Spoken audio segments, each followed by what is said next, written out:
Hey there, toy collector friends and Doctor Who fans alike. Welcome back to the channel. This is the TTTC time travelling toy collector with another entry into the Doctor Who Parliament of the Daleks series, showcasing the collections from the Eaglemoss and Hero Collector Parliament of the Daleks box set number 2. And again, they continue to be quite strong representations in this second box set pertaining to the wonderful creation of the Daleks, and we're going to look at 2 more installments of this. Again, they come very neatly presented in their internal pods, which you can use as presentation pieces, as I'm doing here, so you can actually stand them, and if you like them you can get some quite nice, lines and representation. But I'm not going to leave them in there today. I'm taking them out. We're going to have a good old look. So first of all, just so we're clear, this is the flamethrower Dalek, so a slight variation from the first Doctor serial, as played by William Hartnell, the Daleks MasterPlan. So let's, without further ado, and I've already taken out the the cabling that should hold the Dalek in place. We shall carefully lift this elfin out, because again, whilst these are well crafted and they are quite weighty for what they are, they do feel, very pewteresque. I think I said this in the last video. They do feel like pewter chess pieces, which is lovely. But of course, that also comes with a fragility that makes them, I think, really, let me pop it there so you can see it a bit more clearly, and really lets this light hit it. I think you can agree that the fragility of some of these really lends value, and that's value in terms of collectability, not necessarily monetary value, although in time possibly, particularly if there are no more coming through, because obviously the demise of Eaglemoss and Hero Collector. So consequently, something like this, which very clearly has very fragile additional elements like the flamethrower stalk, the machine gun arm and the eye stalk, is going to be a rarity, and I would imagine there's going to be an awful lot of people who've collected these who will see these getting damaged. Now I'm looking at the top of this and it looks like it's a bit dirty, so I've just done that horrible dad thing where you sort of lick your thumb and you hope you're going to clean it off, and it doesn't seem to want to come off, so I'm not too sure whether, I'm not sure if you can see that in the lighting there, but it looks a bit sort of grizzly on the top, and that is also sort of matched along the sides here. If you can see that in the lighting, there is a sense of some quiet. Let me just sort of go in a bit closer for you there. There is a little bit of staining on the Dalek skirt.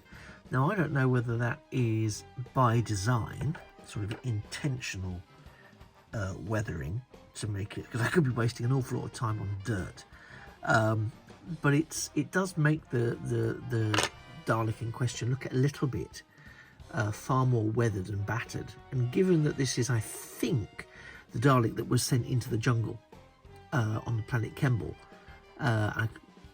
that could be the reason for it, or it could just need a damn good clean. In which case, if it needs a damn good clean, I'm disgusted that this is the quality of it inside the pod, because I've literally just taken them out of the pod for the very, very first time in order to show them here. So any dirt that's on there, that's not come from my fingers or my home. That is pre-added dirt. So so I'm not sure. I'm not going to prejudge. I might do some checking into that. Or if you know, can you leave a message down in the comments just to say whether that is actually appalling Hero Collector stuff, or it is actually intentional muck to make it look a little bit more the thing. So underneath we can see that this is the flamethrower Dalek, as mentioned, from the Daleks MasterPlan, facing off against the first Doctor. And if we ignore some of that, we can look at the beautiful silver coloration overall of this Dalek, and that lovely sort of 1960s blue blue design on the skirt section, which I do think is lovely. And again, the blue coloration on the skirt section is matched with the discs on the eye stalk. Now, the flamethrower is quite fully extended, so I think that's a very nice touch, and also very brave, because of course, again, it is a vulnerable point of excuse me, vulnerable point of being very, very fragile. So I'm very mindful and being careful of it. The edge has been painted black, presumably to give it that sort of carbonized, tarnished element of which you would expect to see when you're dealing with high temperature flamethrowing. I think we can see really nice detailing on the Dalek's dome section. So we can see the black is filled in there, silver vertical framework behind those horizontal hoops that make up the head section. We have the slats, interestingly, with the rivets across the slats, which do go all the way around the Dalek's body.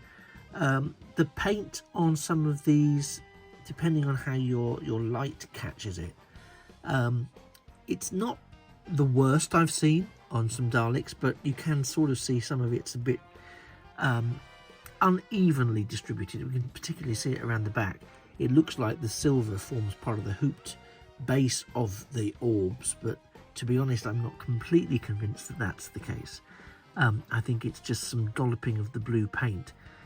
So it's not the strongest entry, and there is a little bit of silver bleed around the base there, a very thin black base for this particular Dalek. But nevertheless, with that very lengthy, I'll put it this way for safety's sake, the very lengthy flamethrower element, I do think it's a nice enough piece, and it'll look very good. You can see here in the lighting, it looks nice on display.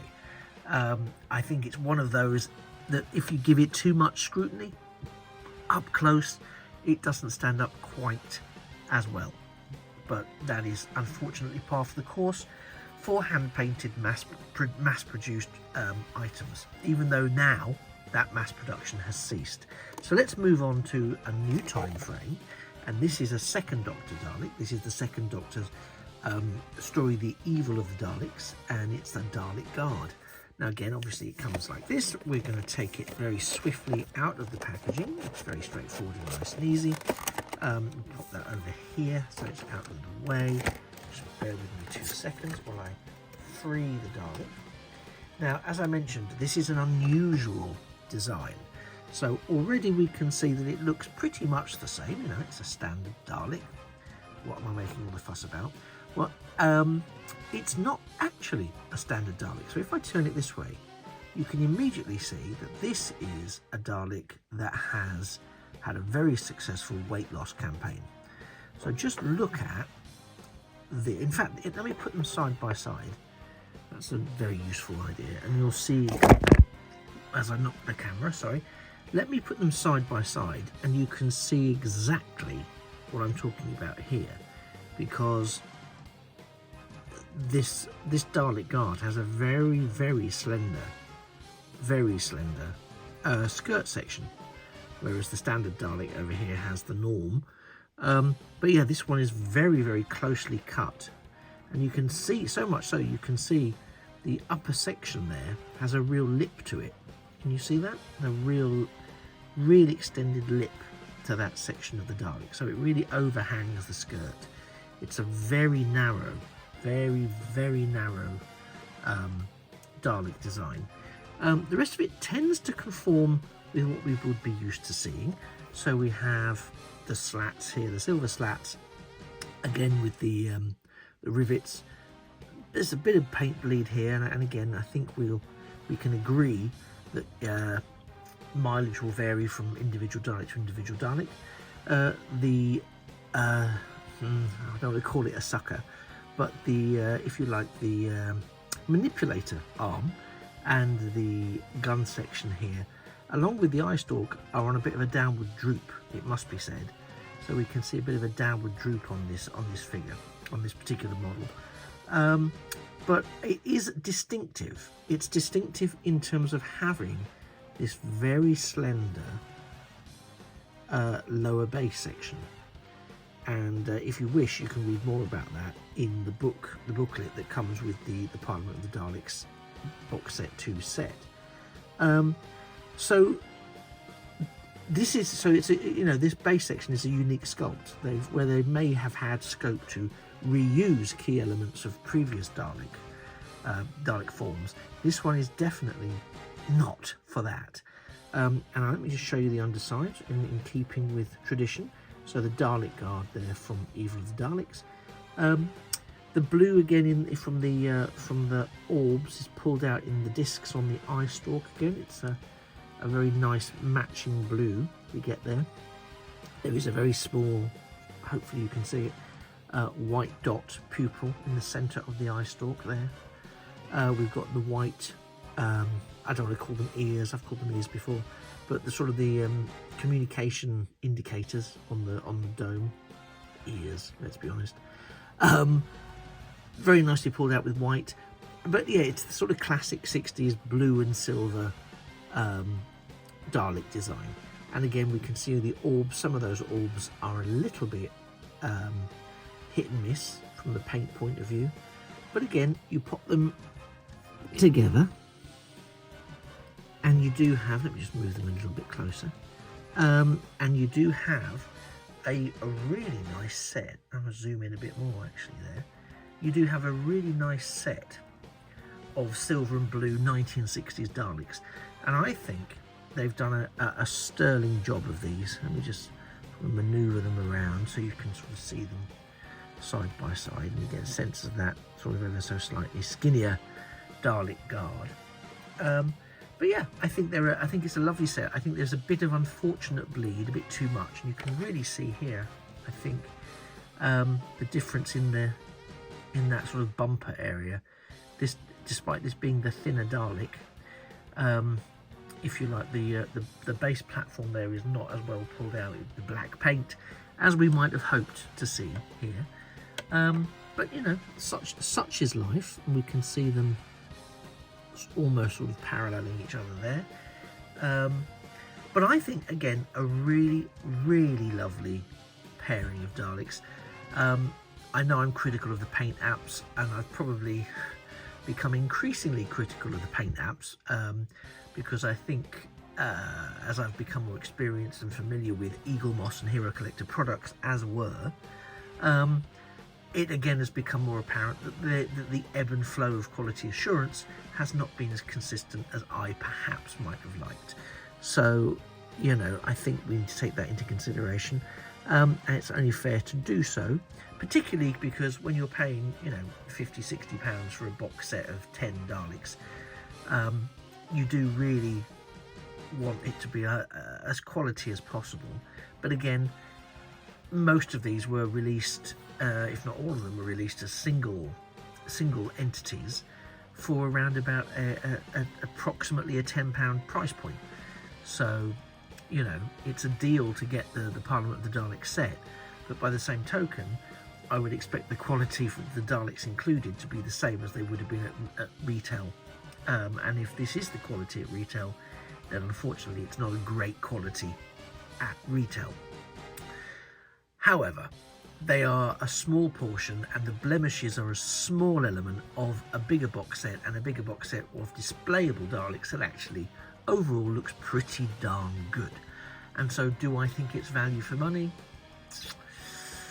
If I was just looking at these two, maybe not so much, but by the same token, in taking the whole set into consideration so far, I do think it's good value for money, particularly when you factor in the lack of availability of these going forwards, and the high probability that people who own these somewhere along the line are going to knock them, drop them,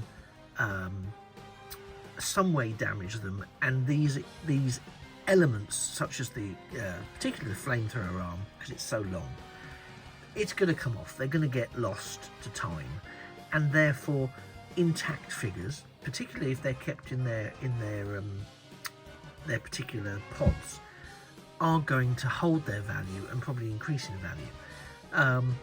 Again, I stress this.